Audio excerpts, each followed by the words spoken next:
بسم الله الرحمن الرحيم قل رأيتم إن أهلكني الله ومن معي الرحمن فمن يوجر كافرين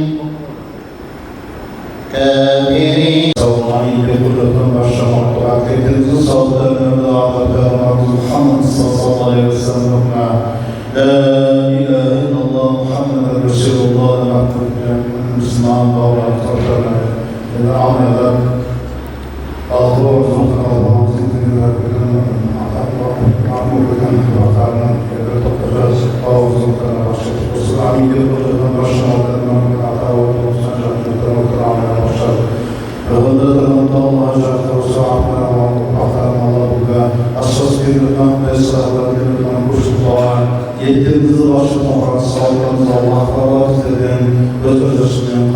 الحمد لله رب العالمين ربنا آتنا في الدنيا حسنة وفي الآخرة حسنة وقنا عذاب النار اللهم صل على سيدنا محمد وعلى آله وصحبه أجمعين برحمتك يا أرحم الراحمين آمين الله أكبر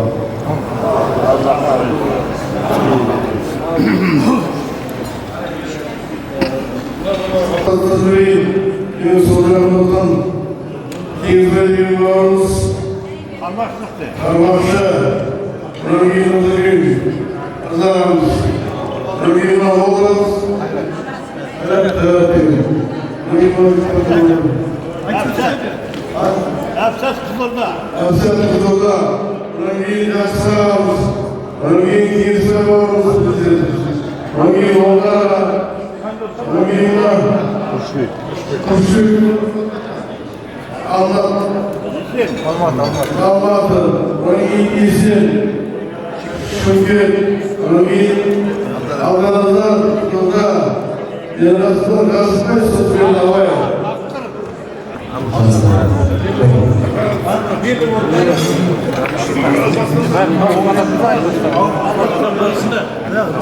Sen gözümde tanıştır, kaçına değil, ol gözüm tanıştır değil.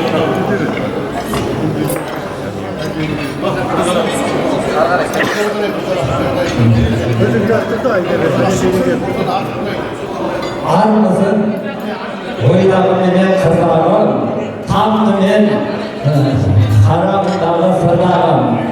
Assalamu aleyküm, çok kocanın ırpağım. Nane tatlı arkadaşı demlerim, benim bilip Tolkoca Raybek'in Bağırcan'ı. Resim Bağırcan, o da Kızılır'da turar. Çıkan avlusu tarımı zalamıştık, kanatıma bağlı. Bugün ziyalı azamatlar çıkan. Bağırcan gibi Tolkoca Bağırcan'ı neyim olan?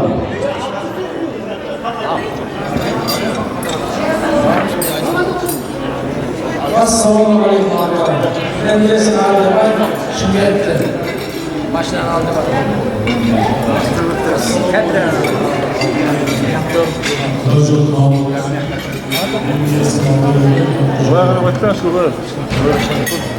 Var mı? Assalamu alaikum. Profesör Ağabey'in yazmasına doğru olduğu için fazla. Yesin cihazda güzel bir şey var.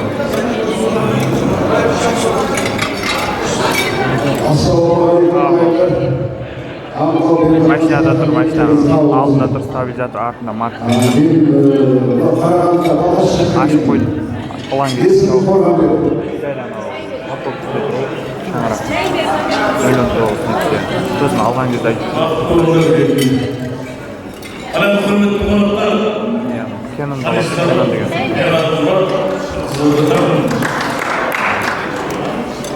Al bardaklarımızda bunu basmışlar. Assalamu alaikum kadermendalar.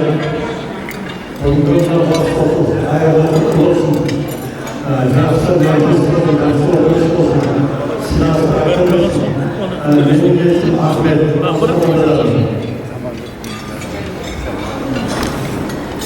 Assalamu alaikum.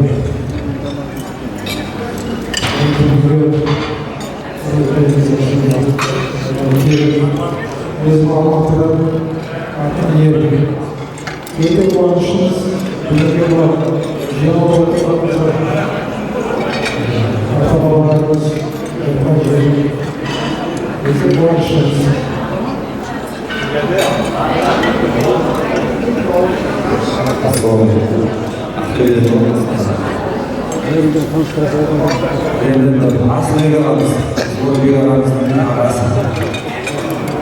Құрметті қонақтар, бауырларымыз бәріне бауырларымыздар ғой бәріне. Аман болыңдар, аман келгендері құтты болсын аяқтарыңыз.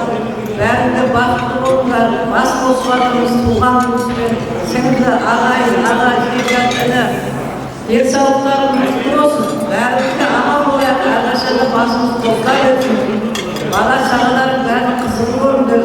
Мен жаңағы абайдың апасының адым кеңесімін, Ақжол Мұсағалидың қызымын. Кемпірмін қазір үйленіп кеткен бәлембай болады.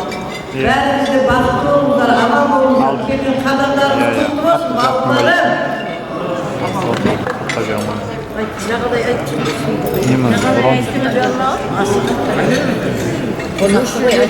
Ассаламу алейкум.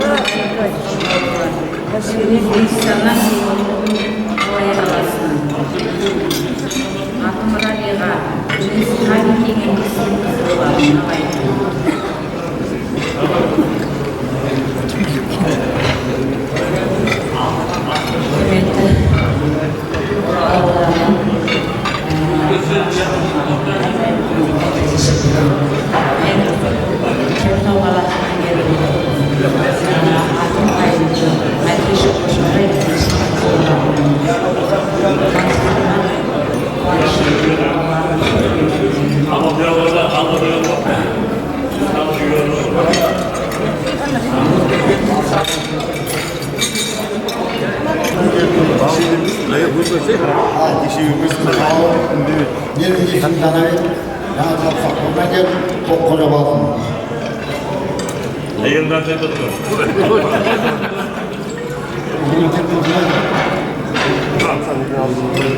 Ассалаумағалейкум.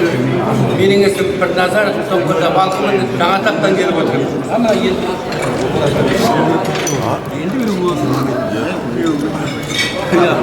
Ассалаумағалейкум. Менің есімім Оразбек. Орынбек бауыржанның апасына жақсы дейді. Соның жолдасым.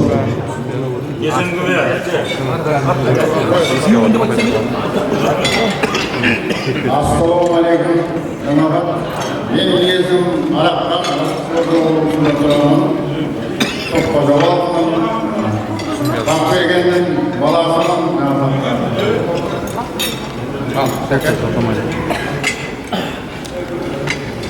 Ассалаумағалейкум, ағайындар, келген қадамдарыңыз құтты болсын. Менің есімім Сейітназар Қыдырбаев. Қызылорда облысы Жалағаш ауданы Жаңаталап ауылының тұрғынымын.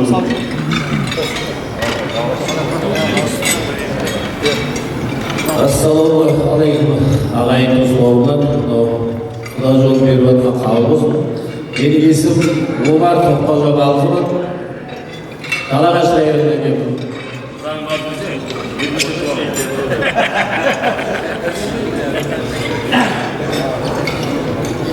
Ассалаумағалейкум ағалар. Келіп жатқан қадамдарым құтты болсын, бәрілеріңізді бақытты баянды болсын. Жаңа баламызда беріп жатқан асымыз мәңгілік болсын. Әкелерге 13-ші топ жетпеген осы ұйымдастырып жатқан Жәкебай аға, сіздерге мыңда бір рахмет. Алланың назары бақытты назарында болса. Мен есім Тұрдыбұл Тұрпаш дейді. Мұхтардың баласымын. Тоққожа балқымын, Аққыда тұрамын. Ал апалар Өзбекстаннан келген тәтелер. Міне қадамдарыңды беріп өтсін. Ағалар, салауатты сөздер болыңыздар, осы имандықта дастархандарыңызда мінекей мәңгілік болсын, тірлік болсын.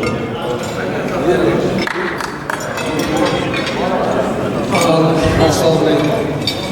Менің есімім Юрий, Даниярдың баласымын. Тоққожа балқымын, Жалағашта тұрамын. Ассалаумағалейкум, достар. Құда жолыңыз қабыл болсын. Менің есімім Жолдасбек. Осы құттықтаулар Ya orası bir aşık olmaz diye bakın. Ағайындар orada durur.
Sanya bulan mı?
Devlet.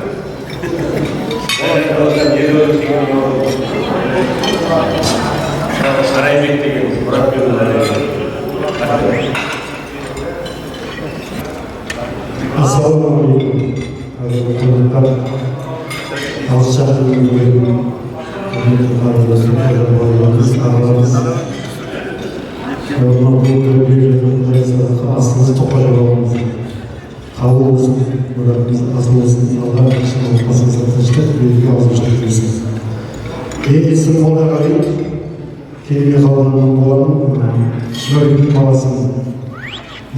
warahmatullahi wabarakatuh. Kazanmak kadar çok şeyleri istemeyen aslında. Türkiye'de görüyoruz. Ama böyle böyle kim aslında?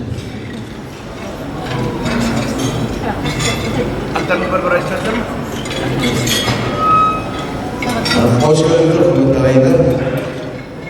Benim isim Orhun. Transportlarsa hayvanlarda temizliğimiz var da en aslında ikisi kadar ikisi daha söyleyeyim de arkadaşlarımızın bir tolası kardeş degen bakımın geldi sağımıza.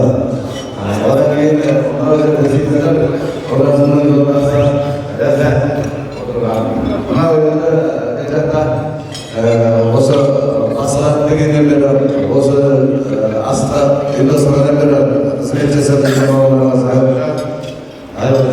енді мүмкін жаңағы көресің мына молдалар жаңағы таныстырды ғой осы жерде сол жақтан келген Kendi mektebiga ko'chib, hozir Xudoy ko'rishimiz uyda bo'lgan bir oyning bo'yida turadi. Shukur qilib Alloh taolosin deb o'tirmiz. Biroq ayollar yana endi apamiz bor. O'rda men kelin opozitga kelib chiqaman. Nasib qilsa bo'ladi. Rahmat. Endi assalomu alaykum qavmlar. Bet sifat birallarga batmani Шығыстан шығыласы шашылған ел батыстан құбыласы табылған ел. Алладан саламат пайғамбардан шапағат деген көкірегіне иман, көңілде мейірім еламан ұлық елдің ұрпақтары. Армысыздар, ағайын бармысыздар, бақытын бағалаған, жақсысын саралаған, алпадаштың ардақты ағалары, қазаны оттан түспеген мағжаулықты аналары. Қасиетті бүгінгі сұлу сырдың бойында мінекей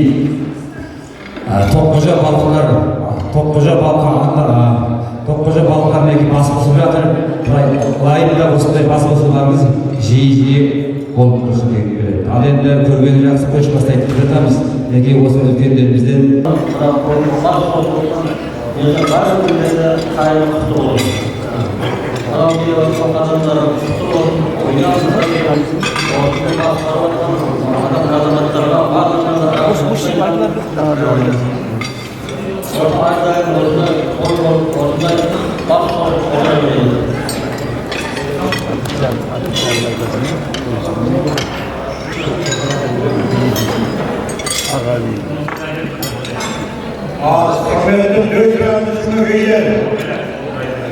Onun içinde kaygılar varlar.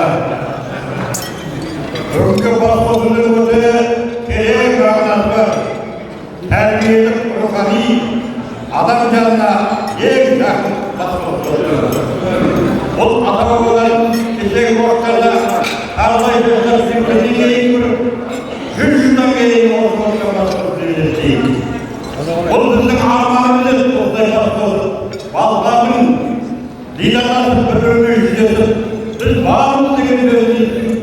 Bu her basın, Allah'ın armağanı olgan. Münekil kökü oyunda söyle, orada kampanası edip, bu basarını görüyorsan, ama benim indiğime, böylesinden şun niyetin altını gönderelim. Benim Rabbası'nda, kutluğuzun ağaylar, avuşuk durmayın, takılmayın, bırak, asırlarını unutmayın, anlatmayın. Dertleyin kötüleyin, geceki yorumlara sualını çıkara ettim. Bugünkü geliyorsan her gece bana alsaydan. Buna sarılaşar olsan el biriminde, ona Allah'tan geliyorsan keyifle yerine getiriyorsun. Buna asılmasın, şehir çıkar, ökür bulutların başvurunda bunduk olsan keyifle yerine gözünün sağda alsaydan ayırayım. Bunu da adamlarla sıraya gitmedi. Camiye yazıp kurtulalım. Bazen bugün Kazakistan'ı tutup etti. Ya, onun mezarında biz bir adamlarımız kayıtlı geçsin galibilerimizde. Ya, kanşama kasılar öptü, kanşama yıllar öptü. Münekil, gördük. Ya, ne benim şükürüm olanla erkektik. Mine bugünkü geçtik. Şunlayı görüp, her gün göz atıp aydıp, göz atıp düzelttik. O her bir ortakın tarzı, o milleti, ülkede, o buna atası babası. Yerleri gözün, keyfi yemeği güvenilerinde, keyfi tarih. Buna ilişkin ayıda yok. Ondan da, buna doktoru tanımlarının, orada gelip, oyuna gelip, merhaba kurtulur yıldaşlarına böyle orunları değil. Ya, geçen mazalcılar gözlerimizde sizce başlı işleri oturmaya tanınan. Sokusu, tilgeçiken beraber nasıl düşünmeyken, ya, neyden bizde ayıbak kusurlardan, bırak ol, bir gözünü oturmayın diye bakıp görmeyelim. O benim bazının nazarımı dikkatle. O benim elini güvenimi cevabını dikkatle. Ya, kışın kıyımız, göğütranın şükürü, kabri bazarını nazarını dikkatle. Mene gördüklerine, salday bağlıların terbiyeleri, altın yılan, boşağını yılan, adamın ağzını sürmüyor yılan, sonday çalıştıranların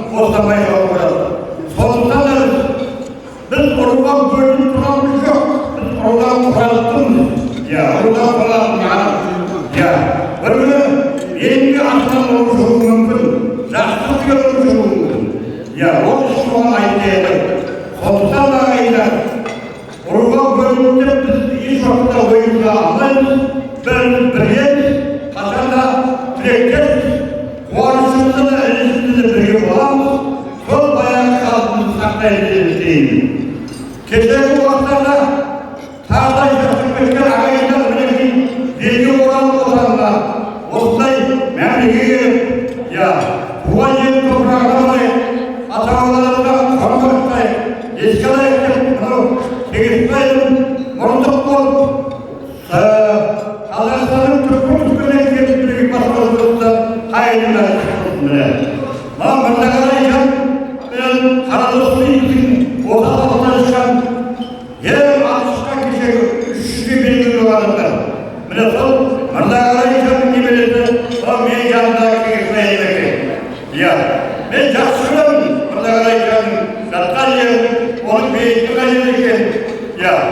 Біздің мынау жаңағыдан бір ойыншақ шақырым жерде терісі етті жатыр екен.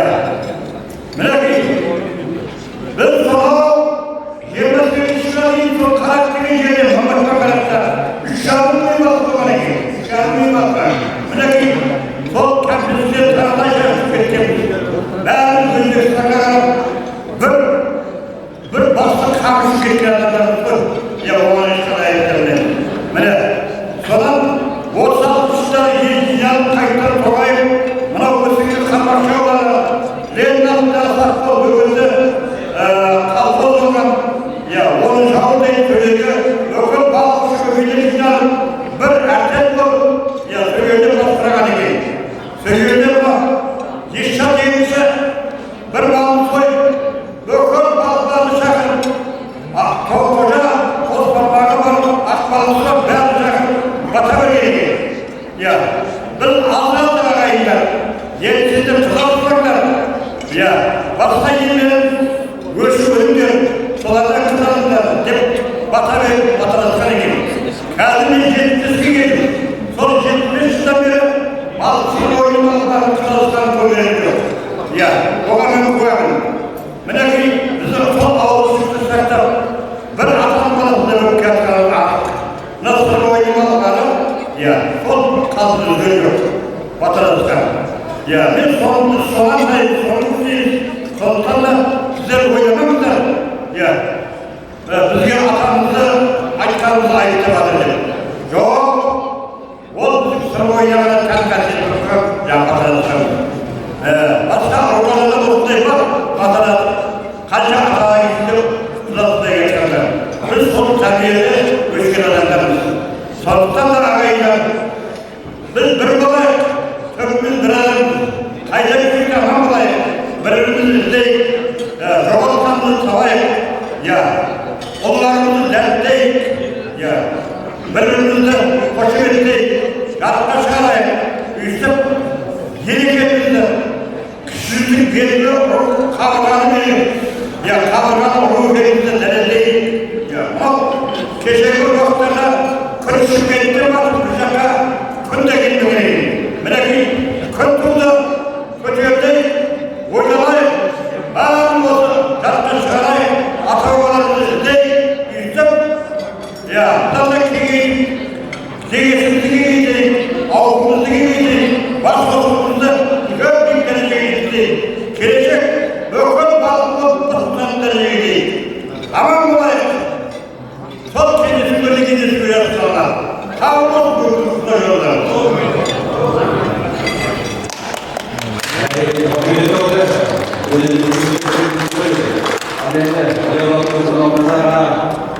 Babamızın nemesi oldu. Bu şeyde Topkoca Balsı'nın bir yer ikinci sıraya bakabiliriz.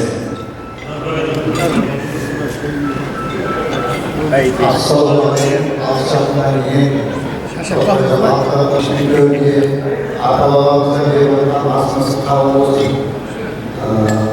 Ama varsa da onlarda çok soğuk. Bu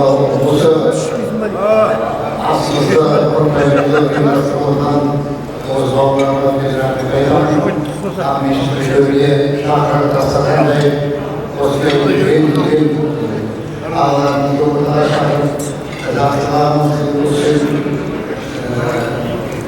yeni Bağlar'la isim dağılmayın, biz Bağlar'ımıza, Ortasarı'na takdim, herkesten kalayı bir arada tutmadan, Yaksın Övgü'yü, Ağayı Kızgiyetiz, Ağayı Kuzun, Alsa Ağayı'nın Atası, Tatlılarsa, boyumuzda konularımızda ilgili son maksat.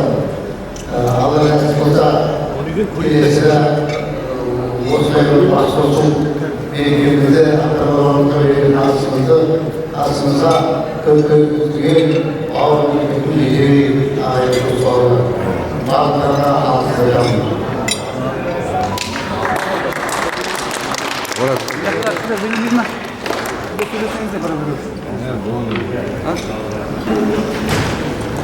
Kademede Ağay, bugün hastasımız hayırlı olsun. Negiyeler, Tokmacalar'da, Ağaylarımızın Osmanlı'da, Atavalar'da, Ramlar'da, bölümümüzde olanları Negi, aynen gözüyle, Hocam, Atavala'sın, Hocası, Salata, Yüzüne karşılar, Hacatlarından razımız, Yüzünden,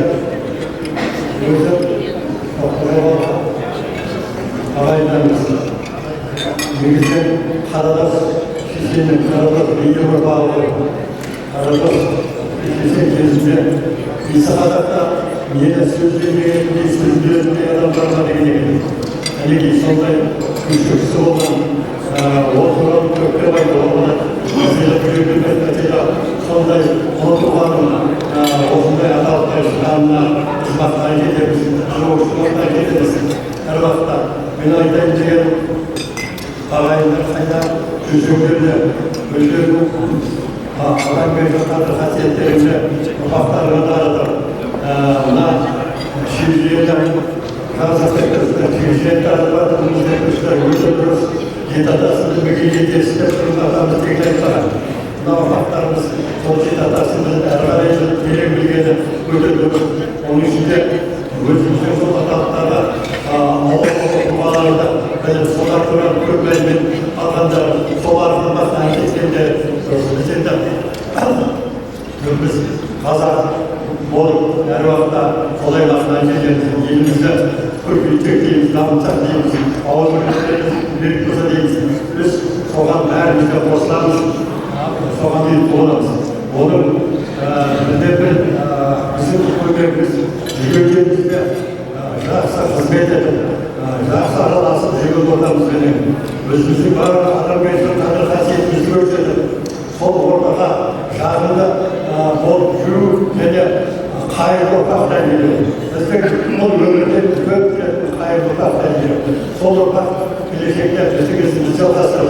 Kazak'ın sonundayı narkotik azamatları soğanlara karşılan bildiğimiz. Kendine altlarından arasında olay diyor bu. 3 alfa, ruh böyle, aldı böyle, 3 ağrısı, müzeyeler, komiseler, tabanlar, temiz kulak dolu, Osmanlı atak yolu olsa gerek. Nedeniyle bu konuda savunmasında yapacaksın, kapsal bir şey görüştüğü son Osmanlı ayında kuralı, hayvanlık olsa da sonunda yapacaksın, kapsal bir şey görüştüğü biz sol yönetim duygusu olmuş gerek. Sol elinde bu olmuş gerek. Sonuçta bize bu bölümde Zagay Korumlu varmışa yapsa görüp yapsa taktayla sonra sonumuzda halbuki. Hayırlı orası olsun. Her vakti aslarımız, dostları fazlatırsın. Silahsızlıklar da gelsin. Buna Kırmakaybetler, soğuk duman kılacak, ayak baslarını versin. Ajaldan aman kalıbın, taptan yavaş tutuyorsun. Kazan geçse kaybını, tuğacak Osmanlı'nın her yere atak edesin. Aklının bundan olmasın. Olmaçtan kalasın, yetersin, yetersin. Yesvar yerleri yesersin. Aslında ömür içinde silah tutanması lazım. Cüz koyacak, silah söyleyecek.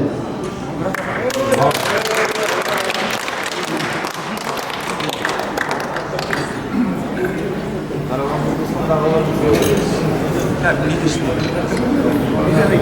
енді құрметті достар, екі күннен бері, көптен бері басымыз бір оқиға болғанда ғана кездесіп, я болмаса бір қонғанда ғана кездесіп жүретін. Мынау бүкіл Балқаданның баласы тектері жараса, басымыз қосылып, мәре-сәре болып, өткендерді айтып, болашағымызға осылай жасақ қалай болады деп ақылдасып, бір керемет басқосу болды. Алла ұзағынан сүйіндірсін. Енді мен кеше де айттым, тағы да айтып кетейін. Осы құрылтайды өткіземіз дегенде, біз тек қана Тоққожа ұрпақтарының басы болып емес, Балқаданның баласынан да қосайық. Бірақ енді қайдан бұл кісілер ренжіп қала ма, ел бөлініп жатсыңдар ма деп айтып қала ма, біз бір аманның баласы ғой, бізді қинамайсыз өзіңіз айтыңыз деді. Соны мен басшы болып отырмыз деп айтатын кезі бар. Балқада үйренгенде құдалығына ертіп барып жүрген кездері бар. Анау жаңағы сөйлеген жақсылықтар солай. Анау арал қазағы қармақшыға дейін құдалыққа барғанбыз. Мына осы біздің көштің белгісі қолында жаңа айтылды ғой. Мен айтқан кезде ырза болғаным, кім өзінің ата-бабасын дәріптеуге қарсы? Мысалы, өзің әркесінен құран оқытасың, сонда бөліп жатыр деп айту керек па? Бұл өте дұрыс деді, өте дұрыс. Рамазан Ахмет айтты. Мысалы, мен қосқырмақ балқы болсам, қосқырмақ балқылар өздері басқарып қосқырмақ аясында, оған Тоққожа кінәлі ма? Айтамыз, қуанып жатырмыз, бізге жүріп жатыр. Мүмкіншілігіміз келсе, ертеңімізде осылай бас қосамыз деп. Анау жақсылықтан сондай айтты. Мен осы өзелеріне екеуіне де қатты ырза болдым. Ал енді мынау жақсы, көшеде бір әдемі әңгіме қозғады. Біз неге менің өзімнің арманымды тырысып келіп қалды деп қынжылып жатыр, әлі жасың келген жоқсың, қорықпа. Сен әлі 70-ге елге барсың. Ең келіміз 90-ға дейін өмір сүрдіңіздер, 15 жылда пайғамбардың өзі 20 жылда бүкіл мұсылманға пайғамбарымыз кетті. 43 жасында пайғамбарлық келген екен. Сондай ғана жақсылық айтып отырмын. Айна сен бастама жаса. Мен бәлем балығы, сен түген балығы демей. Бүкіл қайық атамыздың баласы болып, біз қолдап, бүкіл балқы атамыздың баласы болып өткізейік, бүкіл шөмекейге үлгі болсын, тіпті бүкіл күшізге үлгі болсын деп мен жаңасын айттым. Осыны егер қолға алсақ, барлығымыз бір кісідей атсалысып, соны өткізуге тырысайық, бөлмейік. Ал енді мысалға қазақтар бір мақал бар ғой, сен алыста туысыңдар, жақында көршілердің келгендер бар. Ал енді Өзбекстандағы балқылар аман сау болсын. Мүмкіншіліктер бәріне келмей қалды, біразы келе алмай қалды. Ал енді біз осы жердегі іргелес, ауылдас болып отырған балқылардан бізге ажырамыз керек. Міне, барлығымыз бір адамның баласындай жұмылып, жақсылығымыз бар, басқа бір қиын жағдайларымыз бар, бірге атқара берейік. Ал енді ата-бабамыз ырза болсын, мынау оқытып жатқан құранымызды Алла қабыл етсін. Тоққожа бабамыздың әруағы ырза болсын. Бүкіл Балқаданның баласына осы тілегіміз жұғысы болып, оқытып жатқан құранымыз қабыл болсын. Барлықтарыңызға құтты болсын. Келесі құрылтай мұндай ұсыныс бар, осыдан я 2 жыл, я 3 жыл өткесін Алматыда басқызайық деген. Соны қолдай қойдық, қолдайды. Соған бәріміз осы отырған кісілер түгел барайық. Алла соны жаратсын. Құтты болсын.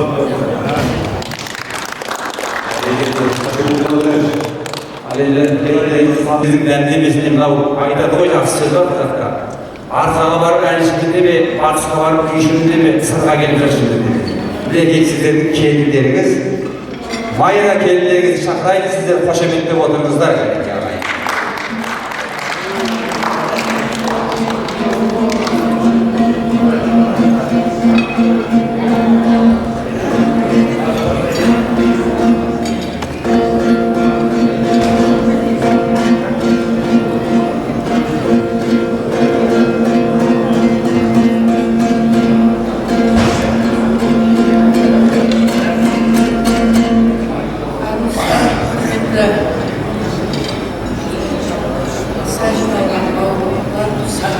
Кешеден бері сіздердің орталарыңызда жүріп, көп нәрсеге қанық болдым.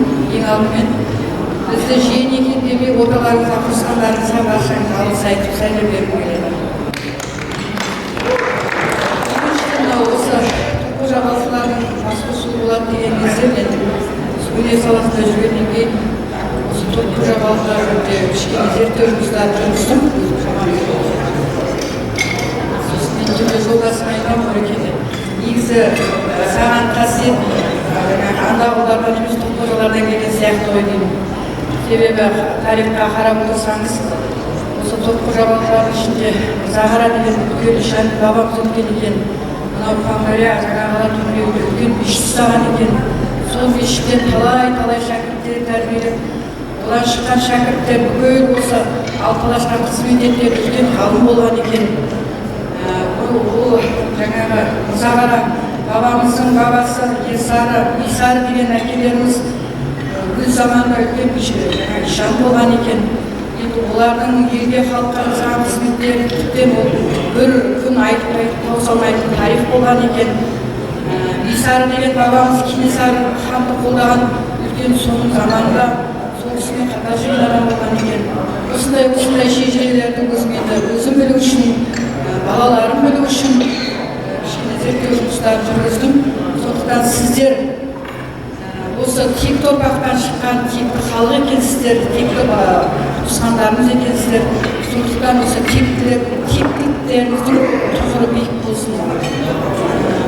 Алла қаласа сіздердің осындай бас қосуларыңызда қызмет жасай берейін. Енді бүгінгі ас дегенмен мен ойлаймын, бір жағынан ас әруақтарға құран бағыштау, екінші жағынан мынау алыс жақыннан келген біздің ағайындардың бір бас қосу үлкен берекелі дастархан ғой деп есептеймін өзім. Сондықтан осындай берекелі дастархандарыңыз жиі болсын. Ел аман болсын, жұрт тыныш болсын. Олай болса енді мына бүгінгі жырдың басын өздеріңіз білесіздер, Балықбазар бабамыз Алпалашқа, Исқазаққа белгілі. Сол Балықбазар бабамыздың бір термесінен бастап берейін рұқсат етіңіз.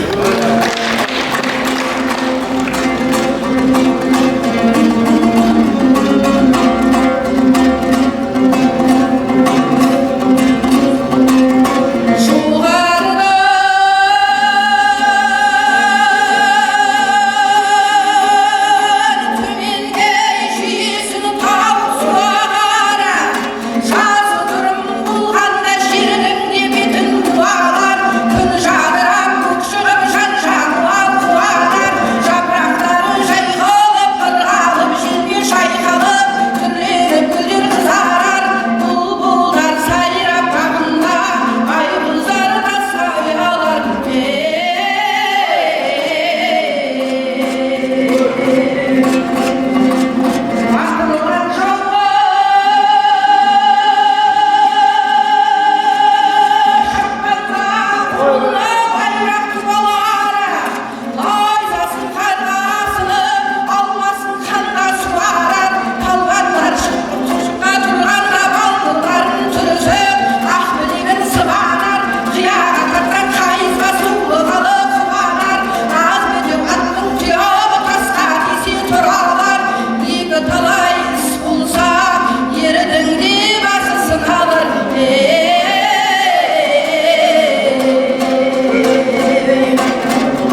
жақсылаған өте жақсы керемет айтып кетті жаңа.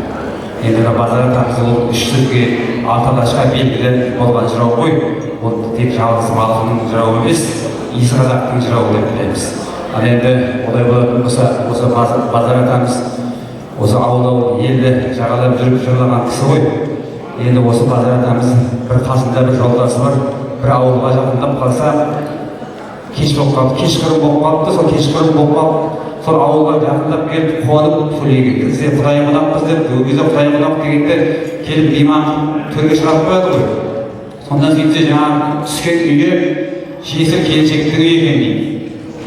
Сол жесір келіншек көрші ауылда бір ойын сауық бар екен, сол ойын сауыққа дайындалып жатыр. Сол базар атамызға жаңағы қасында келген қонағы бар, екі кісіге түзегін салып беріп, айран беріпті де ойын сауыққа кетіп қалыпты жаңағы көрші ауылға.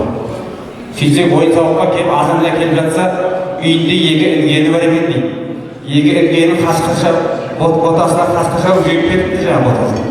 Сөйтсе жаңағы малашығы, жанашығы деген жаңағы келіншек, жаңағы бойдақ келіншек түндікте тұрып жатыр, жаңағы қонақтарға айтатын көрінеді, тұр қонақ, жатасың ба? Зар илейді қосынген ботасына, екі бірдей ботамды қасқыр жеді, түкірдім бұндай қонақ батасына деп. Сонда базар атамыз шыдасын ба қарап тұр? Сонда базар атамыз айтады ки, біз саған кел дедік пе? Не болмаса бата берер ет жедік пе? Екі бірдей ботамды қасқыр жесе, біз саған еркек іздеп кел дедік пе деп жауап берген екен дейді. Ал енді базар атамыздың сөздері оны ешкім қайталай бермейді. Кешегі Айпара деген ақын қызды ешкімнен жеңілмеген Айпараны жеңген 16 жасында базар атамыз. Ал енді олай болатын болса тілегімізді ары қарай жалғап отырайық. Тойбалықтың қазынасы өлең сөздің анасы деп жатырмыз ғой. Енді мынау тілегімізді ары қарай жалғап отырайық. Осы жерде келген, алыстан келген ағаларымыз бар. Осы жердегі мынау енді айтып отыруым керек. Осы Тоққожа Балқыдан шыққан қош жауының осы балалары келіп отыр, ағаларымыз келіп отыр.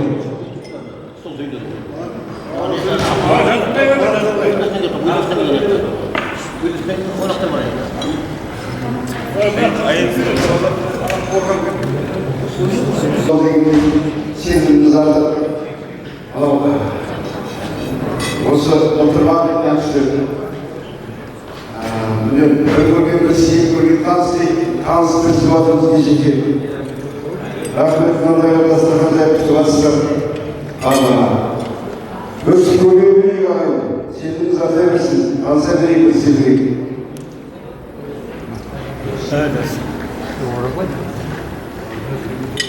Кет қалай бар.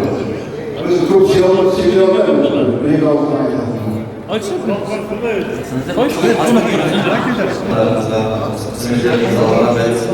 Елімізге алдан бақ берекесін аяғымызын, еліміздің іші бірінші болсын, сыртында бірінші болсын. Осы бірінші қанат осындай болған жалғыздарымыз. Олардың тарихи өмірегі жоқ. Бұдан ата-бабаларымыздың басқасы ата-бабаларының осылай үзіліп қалмасын еді. Жалғыздар берсін.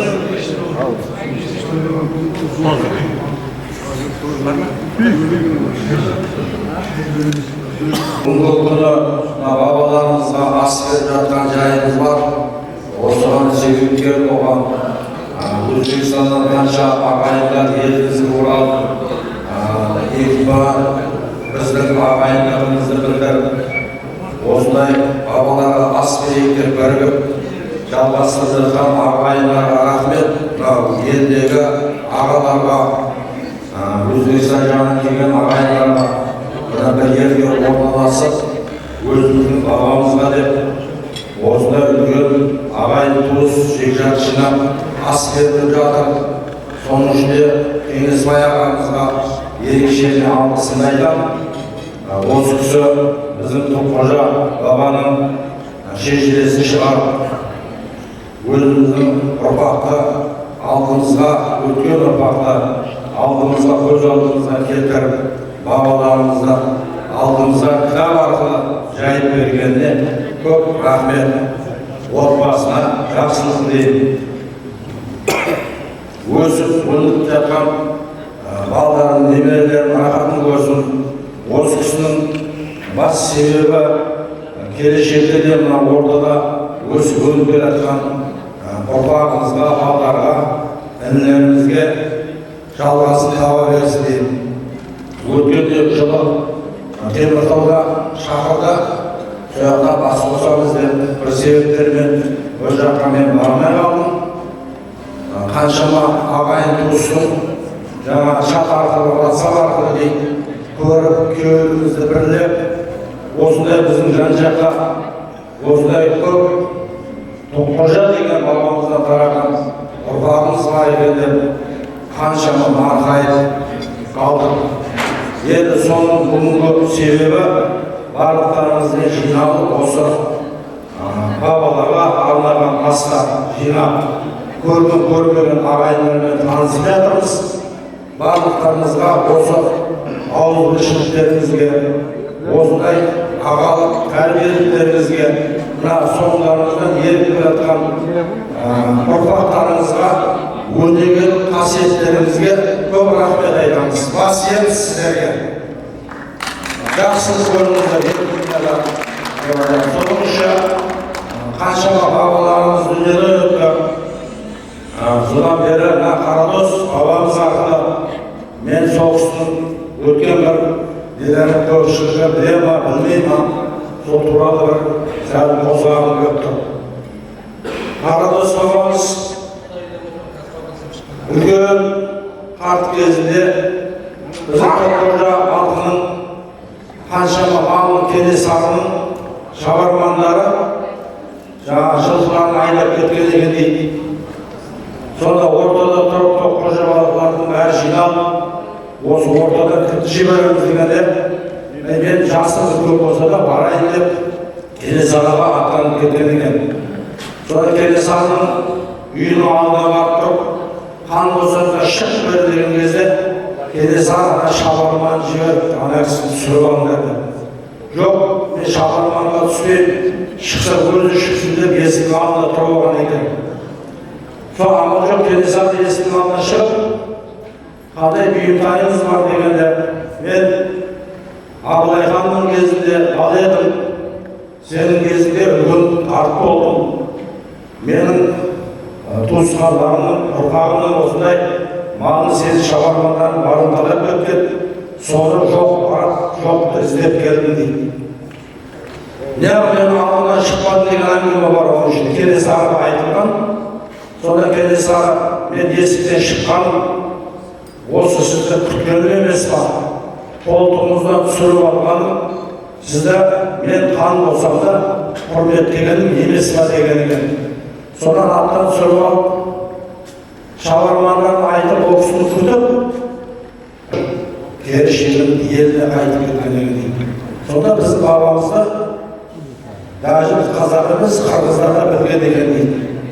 Міне осындай ұрпақтан өнген, ата-бабадан өнген ұрпақпыз. Дайын осындай біздің ауызбіршілігін одан жалғаса берсін. Одан да үлкен кеңейіп, ағайын туысы мол болып, өсіп өніп жатқан ұрпағымыз аман болып, осындай барлығымыз сіз осы ұрпақтарға құран бағыштап, жақсылықтарда кездесе берейік. Бабалардың жатқан жері жайлы болсын, топырағы торқау болсын, алды пеш, арты пеш болсын.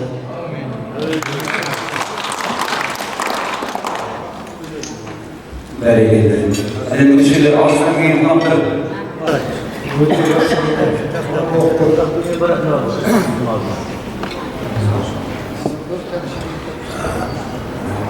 Өте жақсы. Ата-бабаларымыз жатқан жері. Сол сыйлап, қосқортаймыз, ол шекем жатқан өте балшымыз. Біз сөзге сәлем жоқты, сонша сөйлеуге қосқортайда кездескендерімізге өте қуаныштымыз. Жас жігіттерде бірге болып, осылай ағайын болғанда жиналып отырдық.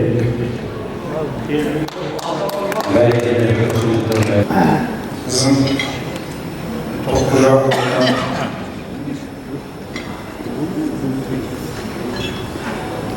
үлкен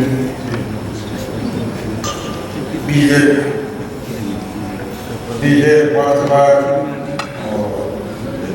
батырлар шыққан оның барлықтарыңыздың сезімде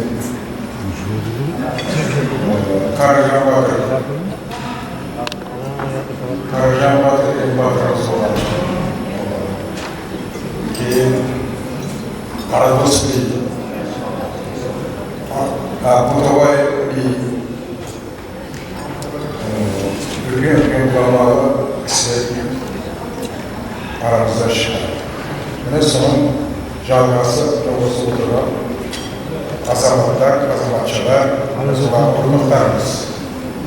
Міне бізде соны міне бүгін мынау осы үлкен жиынды мынау отырысты ұйымдастырып отырған бауырларға рахметіміз, көп рахмет айтамыз.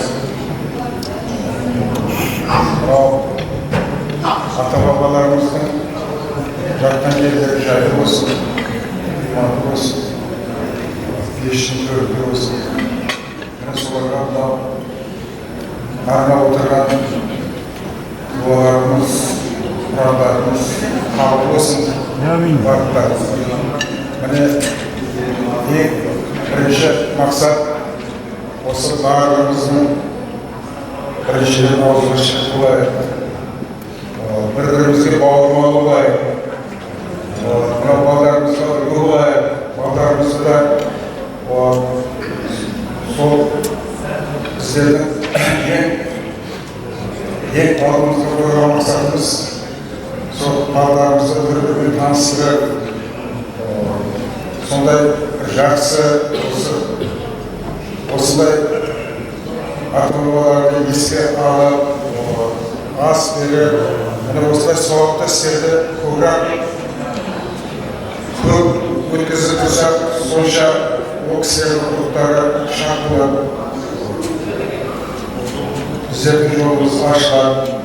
Осылай сауапты істерді көбірек істейтінді ауызбіршілік болады. Міне барлықтарыңызға мына отырған, қатынасып отырған ағайын туыстарға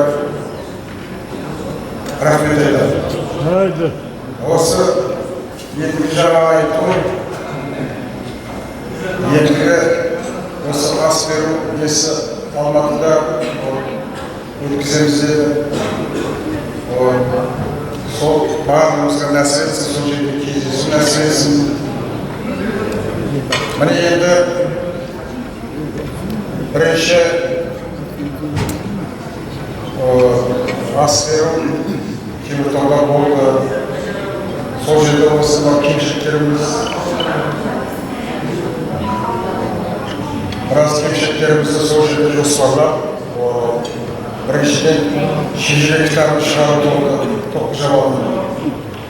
Міне енді оны енді мынау біздің Кеңесбай биіміз би етіп сайлады сонда. Бұл кісінің енді шежірек кітабын шығарды. Біздердің жаңалығымызда бір үлкен жұмыс болды. Міне танысып жатырмыз ағайын туыстармен бауырлармен. Бір көрген жаңағы бірі көрген танысты. Енді бір-бірімізді сол тілектес болайық, тілеулес болайық, бір-бірімізді қолдайық. Осындай сауапты істерді көбірек істейік. Міне сіздерге үлкен ағалар отырыпты. Атан десе де болады. Міне осы кісілерге рахмет сіздерге барлықтарыңызға. Қолдап отырсыздар. Міне осы рахмет барлықтарыңызға. Мынау осындай мероприятиялар жалғаса берсін. Жақсы мереке кездеседі, той кездеседі. Бір-бірімізге барлық ете алайық. Бұл өмірде басқа кеміз. Бір-бірімізді естіп жүрейік. Тілектес болып жүрейік. Рахмет бар. Ағаларға да сөйлейтін тағы болды ма? Әрекелді. Енді жаңа үш жыл оны сөйлейді оны. әрекелді, иә. Жаңа ағаларымыз айтып өтті, жаңа Қарадос би туралы. Қарадос жаңа өлең жолдарында бар ғой. Қарадос өзге Бұлабай сериалым айтып санбай, ұялмай ешкім сөздері мезгілі өтіп көнермен дейді. қандай керемет жолдарында бар. Енді осы бабаларымыз қолдап жатса, осы көш жүрегінен дейді ғой, ең жақсы келе жатырмыз. Тілектеріміз қабыл болсын. Сіздердің сөздеріңіздің дәмдемесін тұздық ретінде Базар атамыздың жамиғи қазақ бір туған деген бір термесін орындап берейік, қабылдаңыздар.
Енді тілегімізді қарай басты аманесын қосып жүре беріңіздер.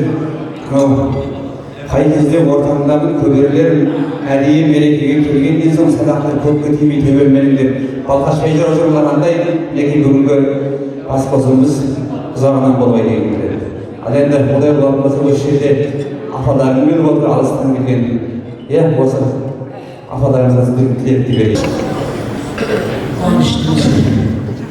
Таңғалдың қалышын, шыншылия барышын, қызылдарға жолдардың, ауылдарын барышын деп, өздаққа ауылдарын айтылар, кешеле бері қуанышқанымыз, тұттарымыз осы жақ, bizim барлық туысқандарымыз, ата-бабаларымыз осы жерде жатыр.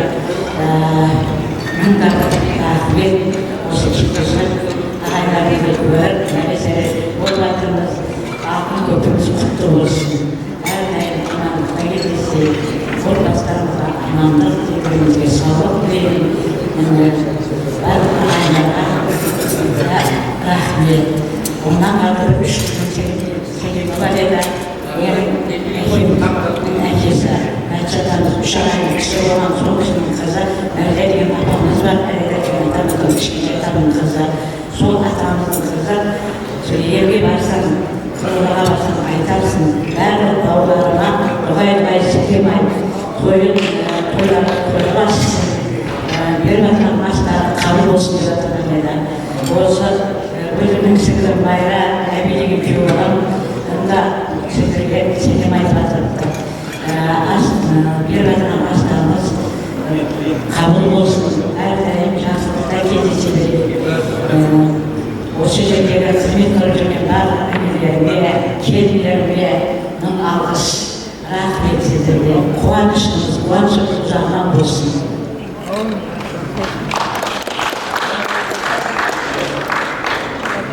Ассалаумағалейкум, халқы, ағайын туысқандар. Мен Өзбекстаннан келіп жүрмін. Өзбекстанның халқынан Адай Сазем тоқажаларынан. Олар келмей себептермен ата-бабаларымыздың ұрпағына неғылын асырай отырған сіздер үлкен рахмет. Сіздің ата-бабаларымыз осы қазалы шейін барған кісі. Кеше жолдап нағылып шыққан архивті іздестірді. Рахмет. келіп отырғандарыңыз үшін үлкен рахмет.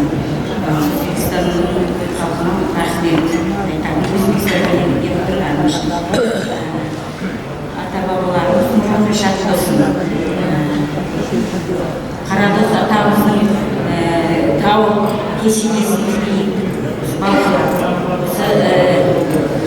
Қарадос атамыздың несі осы жақта Қарабұлақ жақта деп жатырған соны арадан іздестіріп адамдарды салып сояқта көрсе сояқта бір би жатыр дейді. Қарабұлақ Қарасым жақта қазақтың бір биі может сол Қарадос атамыз шығар соны барып тұрғызып сол кесебеді Қарадос атамыз шықса сол кесенесін осы Малқаға кіші жүзден бірлесіп соған кесенеге үлкен рахмет сыйлап шақырып отырғандарыңыз үшін барлығына Өзбекстаннан әзім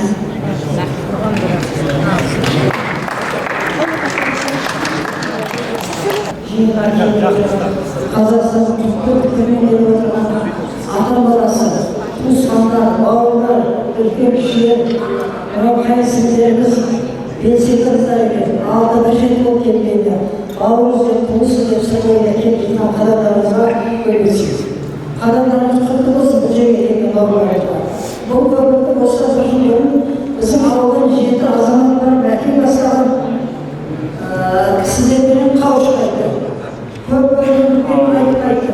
Соның жалғасы болып мектеп бүгінгі күні үлкен жиын болып жатыр. Жиын болды, бабалардың ас беріп жатыр. Туысқандар бірінен қауышып жатқан сәтте біз бұл ауыл қызметіз, бұл ауыл әйелдің анамыз. Ана енді білесіздер бар. Адам анадан дүниеге келді. Сондықтан мен ана ретінде менің де күйеуім жасы 80-ге келді. Бірақ әттең 35 жылдың түйе қарап кеткен. Одан болса 3 жылдың болып жетеді. Бірақ өмір балалардың қатысы жатыр. Оған тауба етемін. Реттен болса үлкендер бастады. Осы жиын қаңтар айында болды бірінші жиын. Екінші жиын наурыз айында болды. Мына Закир бастаған сосын біздің жанұяда Абай бар. Абай бар. Біздің тіліміз Абай деген жігіт бар ғой, ауылдарыңызға білесіздер ғой. Анау жасылай өтіп, бүкіл Қазақстанға өндері таратқан егеменде жырау дайындаған балалар еді. Ол кісілерді біз көзіміз көрді. Мінекей, ата-ана сайын мүмкін бірауына түсіп жатқан шығар қазір айтатын еді, ата-аналар бірауына түседі.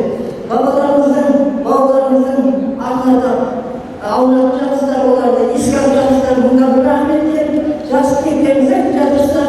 Сосын мен ана ретінде сіздердің тілектеріңізге және құдай Алла қабыл болсын. Ниеттеріңізді Алла қабыл етсін. Жұма күні бастадыңыздар. Алла әрқашан амандықта кездесуге нәсіп етсін. Сосын үш жерде болсын бар жұмысты келіп отырып бізге оңай. Дайын дүниеге келдік. Үлкендер бастады, мынау үлкендер бастады. Жастар қоштары, мына Айғошдар, Жарқынбек бастаған, келіндер, Нұрбек бастаған, бәрі белсенділікке кірісті. Айналайындар, ана ретінде мен сендерге рахмет айтамын. Мың жасаңдар, бақытты болыңдар. Бұл тарих, бұл ескерік. Бұл сан жылдардан кейін бүгінгі кішкентай бала айтуы мүмкін. Сонда жеңге келеді. Сондықтан да үлкен бір жұмыс болды. Ал сауабын бағыттарыңызға берсін. Айналайын, ораз өнерлерін көрге жүрсін. Нағашыларға, бауырларға жасаған өнер ешкім жоқ. Бәріміз бір адамның баласымыз. Бір туған қазақпыз, атамыз айтқан. Менің адам соңғы жырау менің адамыммен 10 жыл қасында жүрген кісі. Бүгін жылдары көрінше жазылған үйінде тұрсын. Бұрынғылар қимаулар болған. Қайтсалары жоқ бұзады, жаңағыда айтып отырғанда жаттар болады. Сондықтан да бабалар айғандар рухы жан болсын сіздерге. Мына жаңа қызмет жасаған барлық келіндер айналайындар, өсіңдер, өліңдер, өркендеріңдерсіз. Алла жасатылған балаларға қарағанда 3 жылдан кейін Алматыда өтіп жатыр. Сол Алматыда өткен жиынға қатысуды құрамыз бұзылмай Алла бұйыртсын. Соған аман-есен барайық, қатысайық, көрейік, жүздесейік. Тек қуанышымыздан, жақсылығымыздан жүздесуге Алла бұйыртсын деген тілек айтуға рахмет.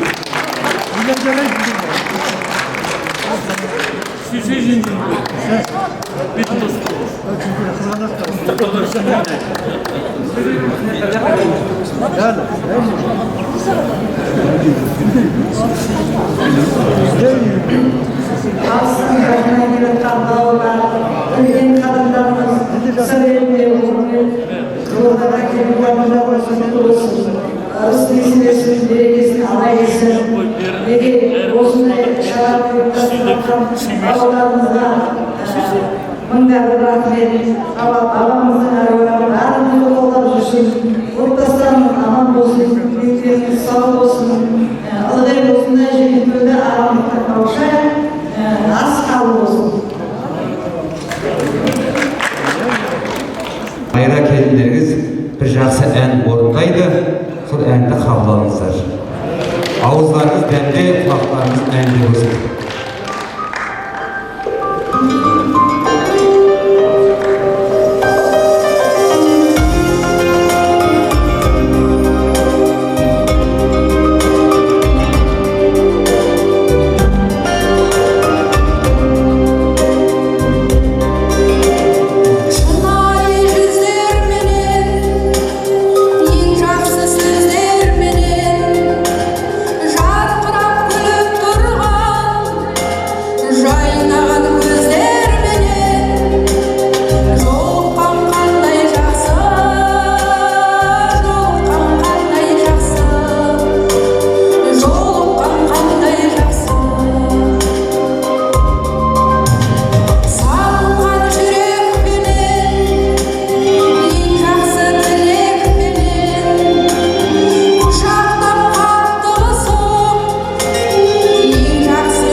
Қазақта жөн жоралғысыз болмаған, енді біз кәдеміз бар, үлкендерге, осы жерде апаларымыз бар. Дұрыс па? Келсіңдер. Құрметті ағайындар, енді жаңа несін айтып жатыр ғой.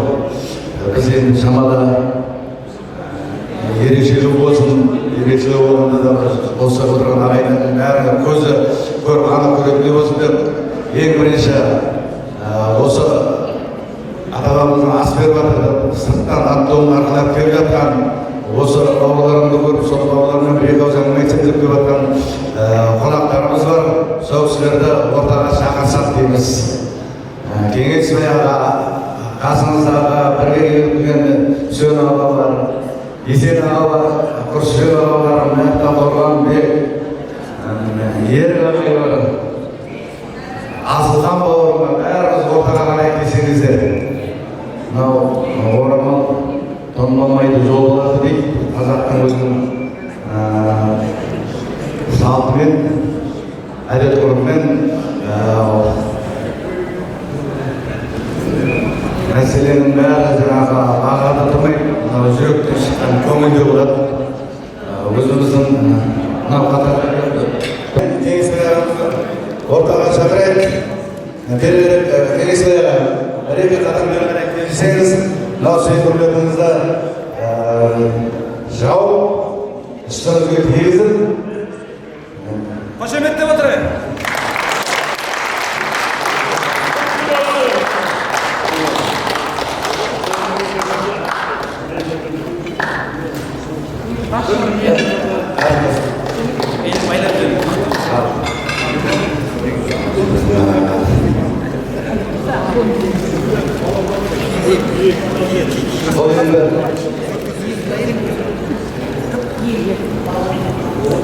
Келесі Берік ағай,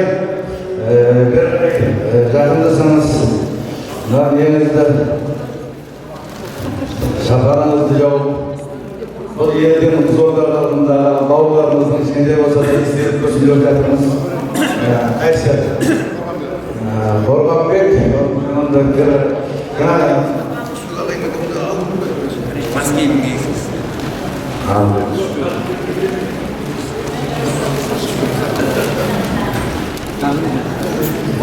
орамал том болмайды, жол болмайды айтқан анамыздың ағзауы деген сондай. Қыршыбек аға, жақындағыз ортаға сіздерге деген көрсетіп.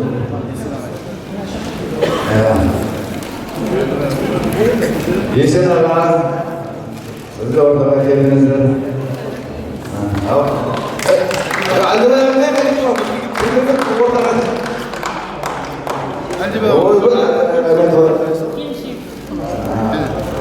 Жеңшем бар ма екен, ол қай ортада отырады?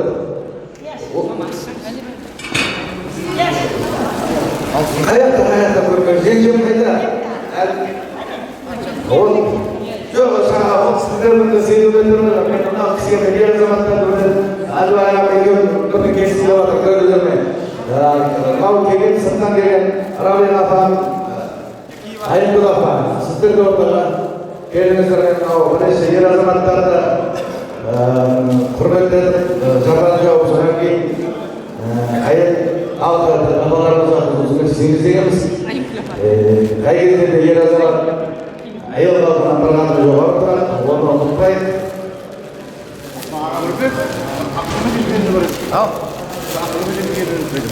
Асылхан айтып отырмын ғой, бұл жерде келген сыртта тұр. Нұрбек, Асылхандарды осылай жүрші. Мынау қайсы кім? Енді мынау тәтелерімізге өз ретімен жауап береді, жеңгелері, келіндері.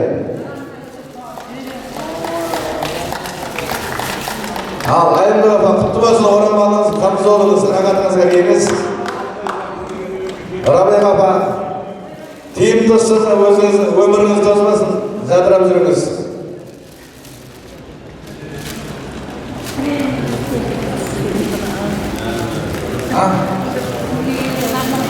Енді соның бәрін тигіземіз. Ағам жоқ болсақта. Аға, әлдебай аға, келіңіз. Мынау ағайындардың құрметпен үстімізге тигізіп жатқан несі естелік.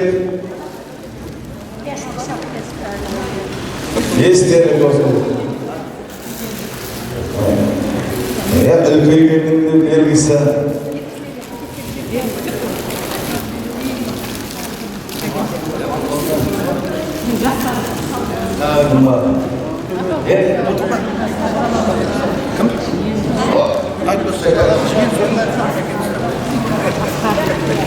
Асқар мен бауырым болып армеге оларды іздеп таппай жатыр.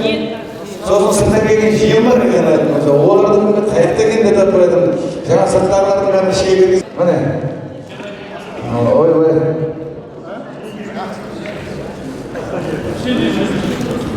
Біреуге жеңілдеу естіледі екен. Алтында жүзгілері. Ал рахат. Енді жиырма деген.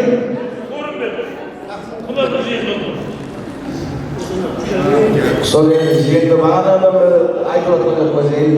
Айтамын.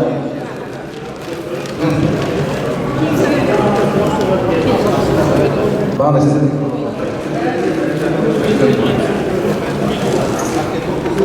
Құтты болсын. Саған да рахмет.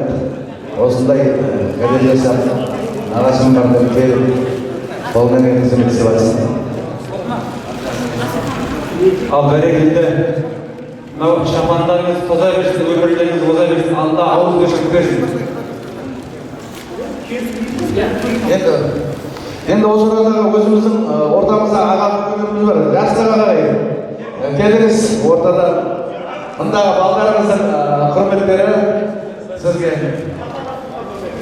Сосын Ахмет аға бар ма? Ахмет аға келіңіз. Сосын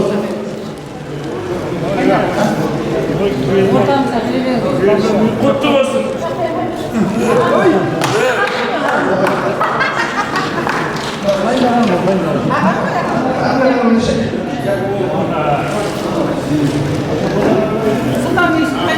Теңізбай аға мен жеңешем бар ма екен ортада? Ала кетіп мамақ па? Теңізбай аға мен жеңешем?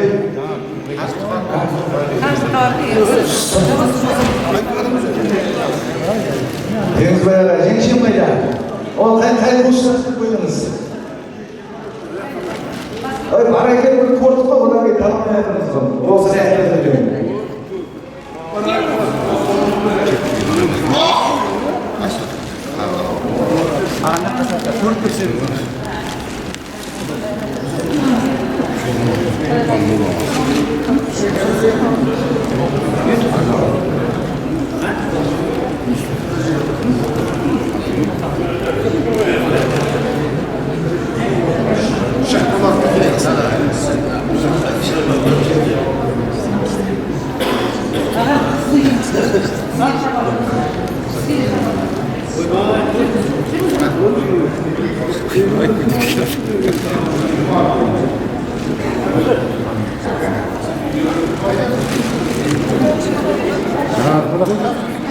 Bedada da bandır meselesi vaktan çıkardı.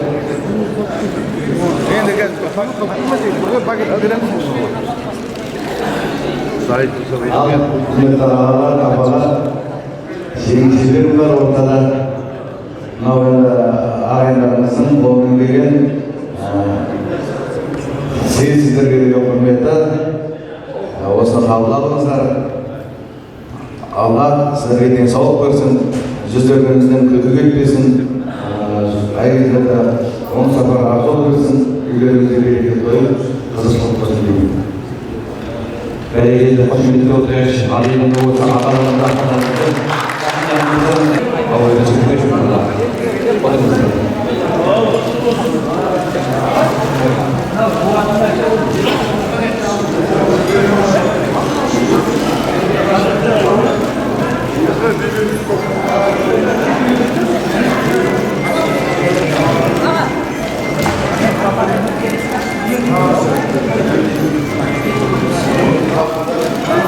Сонда сырым батыр айтқан екен, қарадан туып хан болсам халқым қалаған шығар, айырдан туып нар болсам атам жараған шығар, жоқтан бар болсам құдай қараған шығар деп жауап берген екен. Демек мінекей кектілік ол атаның қаны мен ананың сүтінен келеді. Мінекей осындай кекті тұқымның әулеттен шыққан мінекей осы Тоққожа балықшылар. Ал енді мінекей тектіден текті туады, тектілік тұқым туады деп жатамыз. Мінекей осы тектілігімізді Алла ауыл өсіріп берсін, жақсылық берсін, осы тойда жолға берейік, осы арнайы тілегімізді жалғап отырайық. Осы сол қанатқа беріп өттір, осы жерде апаларым бар. Ауыл іздеп, туысқан іздеп келген ағаларға басын тиеңіз. Бұндай ағалар тарихтағы ағалар қойды. Дүние жеткен адам жетпейді, бәрі көріп жатыр жаға. Бәрі ұзаққа елестеп, өмірден өтіп кеткен ағаларының елестетіп, көңіл босап жатыр халықтың. Олардың да артынан алған жауаптар аман болсын. Мына қызмет істеп, үнәр жеңген болады бәрі. Қызмет жетістіп сіздер құрметтеп шапан жауып жатыр. Шапандарыңыз қоссын, өмірлеріңіз болсын. Осындай басқосуымыз жиі бола берсін. Дүние еш уақытта жетпейді. Дүние ауыстырғанымыз, бас қосқанымыз, өмірден артылғанымыз осы. Қанша дүниені жинап кеткен ағай мен жеңге қарағат ақ кештеген жеңгелерім қандай. Солардай Назарбаевтың бірінші Астана болғанда қолына алып, сол жерде сөз сөйлеген жеңгем не айтылды? Шүкір аты жасы, артында бала шағасы бар. Сондай сияқты кеше өмір сағынан әлдеқайда жұрағат мысалы. Сол жұрағаттар аман болсын деймін. Мына жерде әжелер болған, Гүлжан әжелер, сол әжелердің қандай еді? Сол әжелерді көріп есіме алып жатырмын. Осындай әжелерінің, ағаларының ұрпақтары мың жасасын. Қызға қосақ тілектесіз, сіздердің амандықтарыңыз болсын. Жиі бас қосақ өмірден өтпектен ағаларыңыз, әруақтарыңыз қолдап жүрсін. Осы тілекті Алла Тағала қабыл етсін. Осы айтқан тілегімді әрі қарай жалғастыра берсін.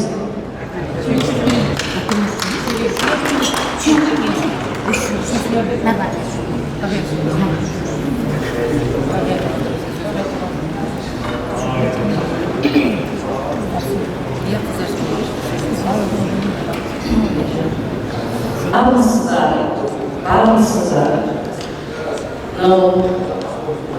Өткен айтпаған ұрпақтың болашағы жоқ, келешегі жоқ дейді. Бүгін өткенімізді еске алып, өтіп кеткен ата-бабаларымыздың аруағын еске алып, құран бағыштап, өтіп кеткен тарихымызды айтып жатырмыз. Алыстан ағытып келген бауырлар, туғандар, туысқандар, осы игілікті істің ас-басында жүрген ағаларды астараны бастамашылық үшін жалғастырып қоштаған бауырларына көп топ-тожап алды. Қыз деген халық төркіннің қауымына яғни саймаса кететін келін халық екен.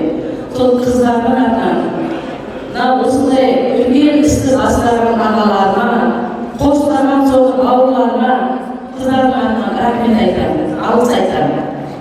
Ағалар, әрқашан сіздерге Алла қуат берсін.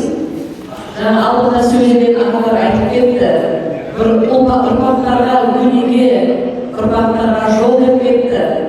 Салып жатқан ұрпақтарға, келер болашақ ұрпаққа салып жатқан ізгілікті іздеріңіз, ізгілікті жолдарыңыз ұзаған болсын. Алла қаласа айтып жатсыздар, осы құрылтайымыз Алматыда жалғасады деп. Сол басымыз аман, бауырымыз бүтін, төрт көзіміз түгел, сол жерде Алла Тағала қауышуды нәсіп етсін. Алыстан артатып келген ағалар, тәтелер, апалар, әрқашанда жүзіміз жарқын, тек басымыз жақсылық табу үшін дейді. Біздің әкемізді кеше айтып кеткен түнде отырыста Ғабит Қарақат Ақберген ұлы, Қанатжайға Түншігіл Қанатша қызы, сол кісіден тараған балаларымыз біздер осы жиын болады деген бері сол жиынның басы-қасында қалған әйтеуір әке-шешемізбен қалған ұрпақтар жүрді. Кешеден бері алыстан ағаттар келген қонақтарды бауырым Нұрбектің үйінде жайлап жатырмыз. Әйтеуір алыстан келген бауырым деп іздеп келген кісілер, риза болып кетсеңдер, әйтеуір қолымыздан келгенше қызметімізді жасадық. Енді осы жерде мен әке-шешеміздің аруағы үшін, осы бауырларымыздың егейі, мәртебесі үстем болсын үшін біздің бір ата-анамыздың атынан, бауырларының атынан бір әкелген орамал том болмайды, жол болады деген атам қазақ. Не берсе де жараса береді, берген перде ұзап дейді. Сол әкелген сый-сияпатым бар еді, балдарының атынан, Қарақат пен Ақмыштың балдарының атынан жеке, соны алыстан келген ағалардың иығына, артынан келген қараларым, соны жасап жіберсін, сый-сияпатын қабыл алыңыздар қазір. Мына жерде мен мынау Жаңабек, менің ата-анамның ең бірінші тұңғыш төл басы, немересі. осы бала келіп отыр, бір ауыз лебізін айтып жіберсін, содан кейін айтып жіберсін. Ассалаумағалейкум, армысыздар. Бүгін біреуі тарихи сәттің куәсі болып жатырмыз. Мен өзім амандығы мұғалім, тарихшымын. Біздің ата-бабамыздың тарихы кешегі 28-37 жылға дейінгі тарихтарды оқыдық. 50 жылда, ел жаңа 100 жылда қазан дейді. Жалпы осы сыр өңірінде братья Жүнісовна ұлы қойды. Біздің өкінішке орай кейбір аға бауырлар шектер әндерімізді балса деген кірмегенде білмейтін орындар болып қалады. Мынау бір көрдік, екі көрдік, танысып білісіп болып жатыр. Бұл мен үлкен алдыңғы бұл ағалар бәрі біледі, сіздер білесіздер. Мен бір нәрсені айтқым келеді, біздің ұрпақ, біздің ата-бабамыз қайдан шықты, қайдан барды, қайдан келді, кешегі кеңестік дәуірдегі 70 жыл зоғаларында басымыз шүкір бол қазір. Шүкір, басымыз қосылады. Соны біздің ұрпақ білу керек, сондай білетін ұрпақта санасына жеткізетін ұрпақ тәрбиелеу біздің парызымыз. Балқы деген кім? Талай ортада болдым мен. Балқы деген нөміріңді бермеймін ғой. Балқы деген 5 болдым. Соны айтатын өкінішке орай кейде ағалар болмай қалады. Әсірәтті. Мен сөзді кейін аламын. Ол да енді ағаларына кеңестік дәуірдегі саясаттың әсері деп ойлаймын.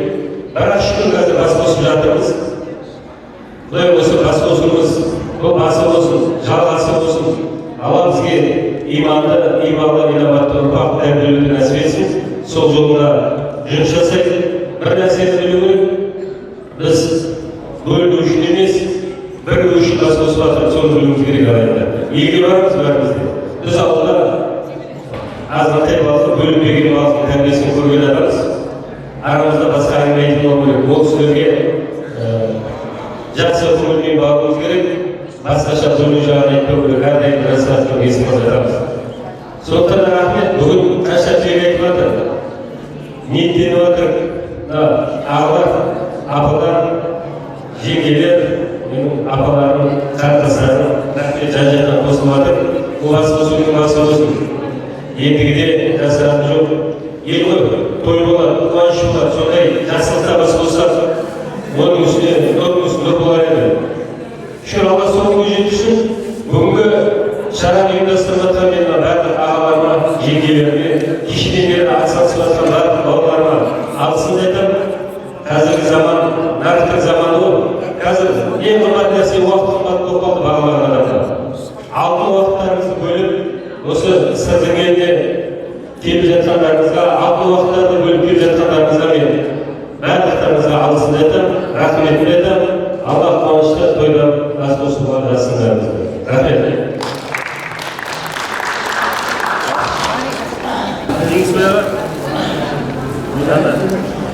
Отбасының қабылдарыңыз жатыр. Ата-анамызбен бәріміз ізбасылар, соған ағалар көз көргендер.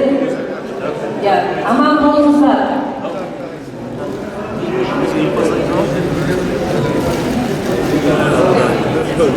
Құтты болсын. Бейірім жасасындар.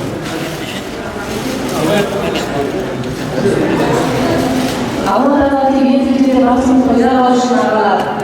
Арқашада бастарының осындай адам ой болып, амандықтар, ұрпақтарымызға әйтеуір жол сілтеп, жөн сілтепеңіздер. Алла амандықпен қауыштырып жатсын. Көз көргендер аман болыңыздар. Әйтеуір антон болмайды, жол болады деп жасап жатқан системаларымыз қабыл алыңыздар.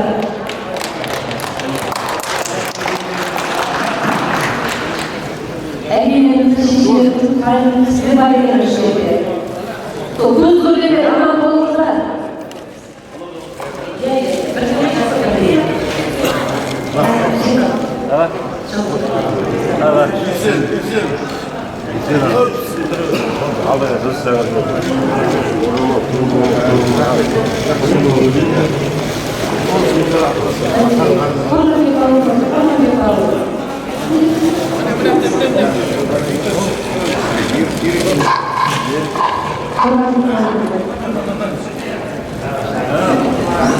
Telefonda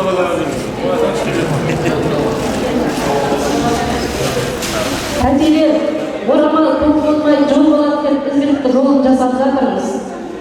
Соған риза болыңыздар. Әмин. Көз көргендер аман болыңыздар, осындай амандықта жүре беріңіздер. Аллаға қабыл етсін. Сізге амандық, жұмақ ойынды.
Allah'ın reddetmegi, bugünkü heyecan dastırgan, tek жақсылыққа toyga dayısın.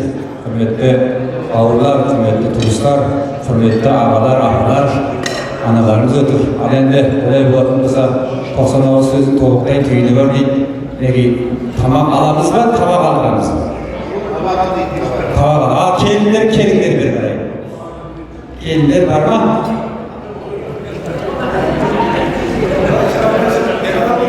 Kelinler.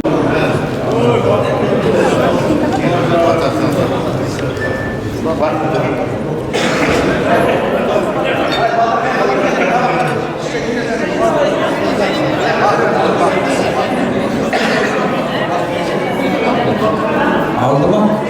Dengen, şeberler köyümü jörtlüke, şekenler duman köptüke, sayratıklı bizengen.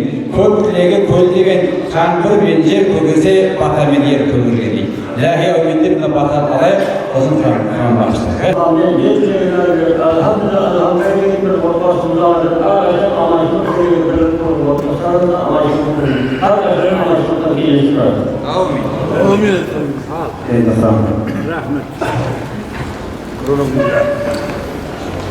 أعوذ بالله من الشيطان الرجيم بسم الله الرحمن الرحيم ياسين والقرآن الحكيم بما يوم العصر يذكر الله تعالى وصفا عليكم السلام شيئا تعالى السلام وصيد كلتا بشرة الله كيف صوت المولى محمد صلى الله عليه وسلم لا إله إلا الله محمد رسول الله نحن جمعنا الإسلام ورحمة شجاع على القوم عرب مسلمين كمرمتنا وحرمتنا أنا تقجرنا وعظمنا إن صلينا قجرنا بشرنا كنا تعالى الله مكرم الشيخ الله تعالى بقول صحة الله خلقنا عيا مقام Allah'ın inşallah Allah Teala çalışıyor kan kaysalar, devletten koştukla yettiğimizde başlatan varan sağlıkımız Allah Teala kabul rahatlanması kesin samimiyle kocatan başlamakla ileri sağlık başlasına batmasına Allah oluşur. Seslerini bir alıyor Allah yerimizge, halkımıza, vatanımızdan kışkır bölükleri vatan başlasına Allah Teala bizlere halasla dua ettiğimiz Allah Teala bizlerden özler açılmayan kaybediyor. Elhamdülillahi Rabbil alemin. ربنا آتنا في الدنيا حسنة وفي الآخرة حسنة وقنا عذاب النار اللهم صل على سيدنا محمد وعلى آله وصحبه أجمعين برحمتك يا أرحم الراحمين آمين اللهم